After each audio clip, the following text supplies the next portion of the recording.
Oh, what's up everybody? Once again, it's Brand Man Sean, and we gotta talk about arguably one of the most influential groups of all time, not just musically, but artistically, and why hyper creative artists should pay attention to them. I'm talking about the Funkadelic, baby. To start off, we can just look at the fact that it's a group that started in the late 60s, but when you fast forward all the way to 2016, December 2nd, a project was released called Awaken My Love. The producer Ludwig Garrison openly talks about how the project was inspired by the Funkadelic, but if you know the Funkadelic, you listen to their music, it just is. This isn't inspired. It literally sounds like the project was made in that time and then just released 50 years later. If you have any doubts, look no further than the lead single on that project, Redbone. As someone who grew up with a lot of Funkadelic music, my first time hearing Redbone,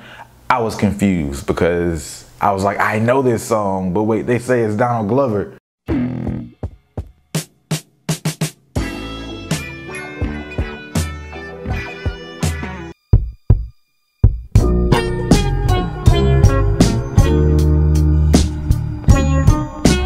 They embodied Funkadelic so much that it didn't sound like samples. It literally sounded like, once again, someone took a time machine and just dropped it off in a new era. It wasn't just the music, it was the ad-libs, it was the type of stories that they told in the songs, it was the voices that they used in the songs.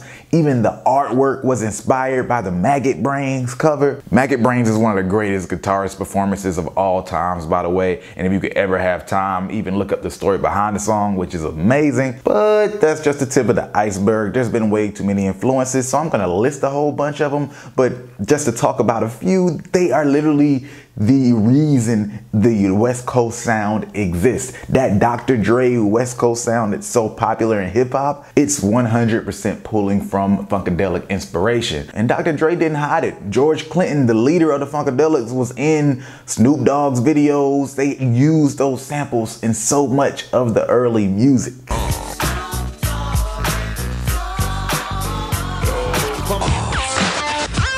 Nasty dogs.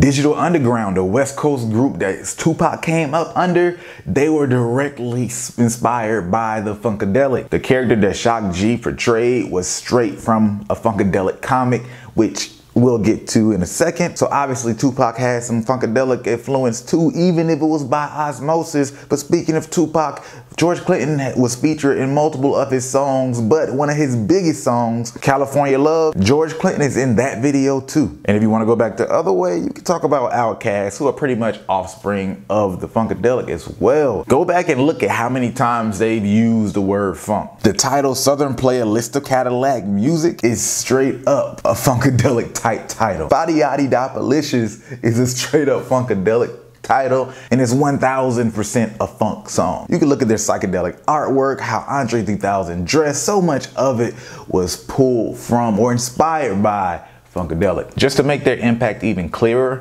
this group's prime was considered the 70s, but Rolling Stone did a list of the 100 greatest artists, and Parliament Funkadelic was listed on that list. Legendary hip-hop artist Ice Cube, who's obviously a part of the equally legendary West Coast hip-hop group NWA, wrote a piece in that article about growing up to them and their music released in the 80s. He said, when I was going out in the 80s, you could get your ass kicked if you put on Funkadelics, not just knee deep at a house party. Some DJs wouldn't play that song or Flashlight because a fight would start. The crazy motherfuckers at parties would become real crazy.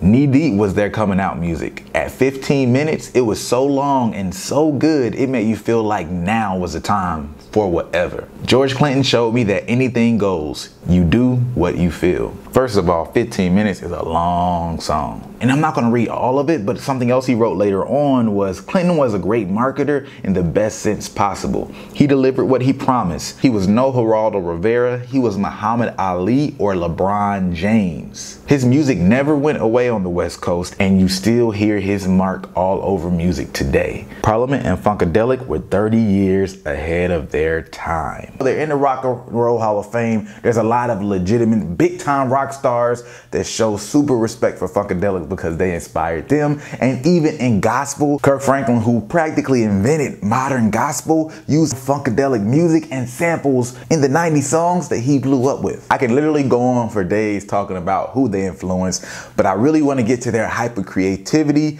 and why they're so influential. But before I get into that, the Funkadelic's leader, George Clinton, was even in Good Burger, y'all. Their reach is ridiculous. Now, finally, let's talk about their straight up, uncaged creativity. For example, if you know anything about comic books, or if you've seen these comic book movies, Batman, Superman, Avengers, you know, all the superheroes, everybody in the Funkadelic were not just artists, they were characters as well. And these characters had an origin story that went just as deep as these comic books. As a matter of fact, there's a P-Funk mythology page on Wikipedia. What other group has a mythology page? And by the way, the P in P-Funk stands for Parliament, so you might hear the group just be called Parliament, you might hear Funkadelic, you might hear Parliament and Funkadelic. There's variations of the groups, but we'll get to that later. Just to give a small idea of one of their characters, they had a common character named Sir Nose, devoid of funk. He was the nemesis of Dr. Funkenstein and funk in general,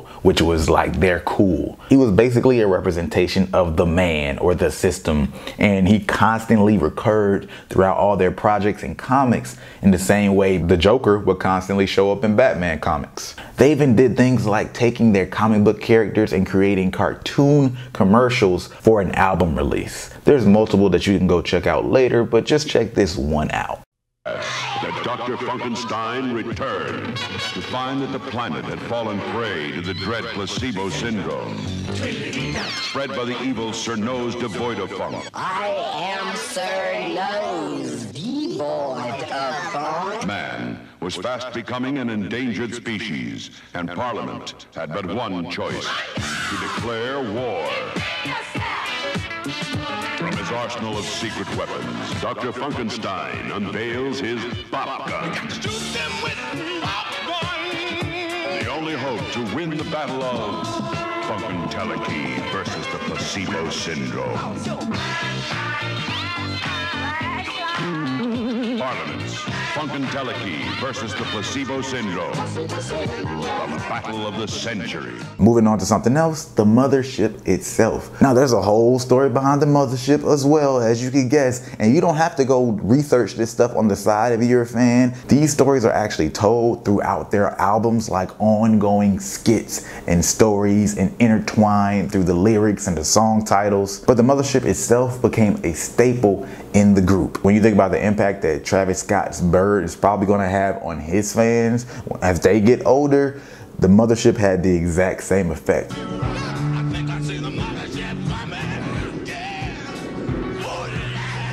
It was like the first time though ever that there was ever something that came from the ceiling or moved as if it was a mothership for real. And it was this entire set design where the mothership's coming on. It's like a theatrical play where Sir Nose might get off the mothership or somebody else might get off or get on the mothership. When it comes to their concerts, they went all out just like every other thing that they got into. I'm talking about Kanye West type otherworldly experiences mixed with extremely talented soul and rock type performances mixed with funk grooves, comedy, telling a whole story like musical theater, skits in between. All of this was wrapped up into one tight, well-run live performance. The impact of the mothership was so strong that when the National Museum of African American History opened in Washington, D.C. in 2016, they put the mothership in the museum. I talked about their comic book type characters earlier. Well, they actually had comics, especially when you look at their album covers. They basically included the characters they talked to and wrote real comics with them.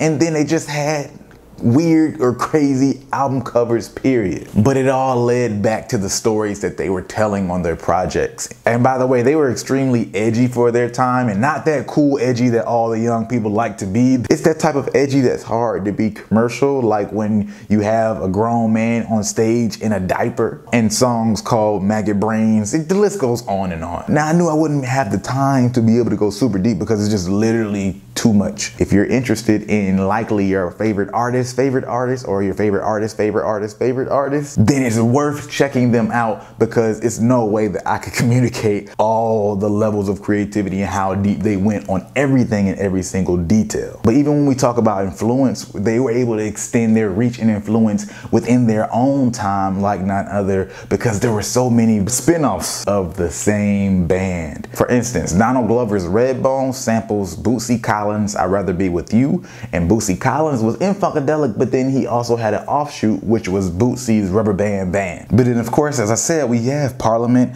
Funkadelic, we have the P-Funk All-Stars, we have the Brides of Funkenstein, Parlay, and solo projects by Eddie Hazel, the amazing guitarist from Maggot Brain, as well as Bernie Worrell. Again, this video was just a touch on a highly influential group that a lot of people don't realize, especially for hip hop, since there's so much hip hop on this particular channel. Other than that, if you like this video, go ahead and hit that like button. If you like it, you might as well share it. And if you're not subscribed, you know what to do. Hit that subscribe button.